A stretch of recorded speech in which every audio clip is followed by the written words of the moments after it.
Mr. Suman Raman, I'd like to begin with you. What do you make of this entire controversy? Do you see merit in what EPS says at this point when he questions why temple funds should be used to build colleges? First of all, Akshita, we have to understand that the temples are not owned by the government. The temple funds do not belong to the government, they belong to the temples. And this distinction is very cleverly being sought to be erased. Look, if this was government money, nobody can question a government using it for whatever purpose they think it is necessary.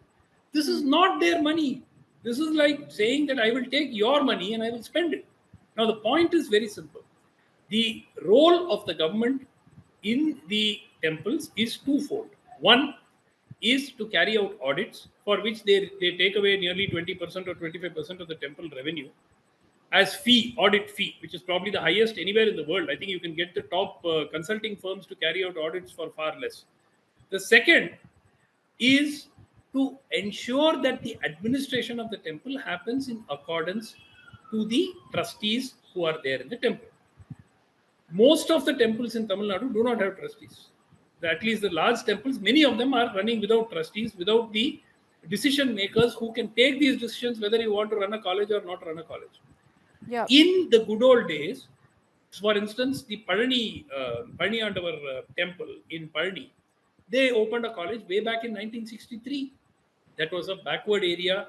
There was a dire need for enhancing education. You know what this present government has done? They've taken money from Kabalishwara temple and opened a arts and science college in Kolattur, the chief minister's constituency. What does Kolattur have to do with the Kabalishwara temple? Okay, you open it in a rural area, give education for rural students, it's fine. Somebody else takes Tiruchendur temple's this thing and then opens a college in Vilatikulam, which is 70 kilometers away. I mean, this is not money which belongs to the government, for God's sake.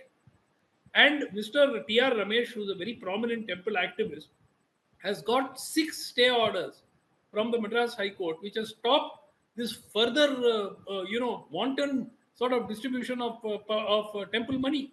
Now, can you take the money from a church organization or a Waqf board and start saying, I will build education? The issue is not about educational institutions. Temples can build educational institutions if due process is followed. That decision has to be taken by the devotees organization, by the temple boards and the trustees, not by the ministers sitting in HR and CE department.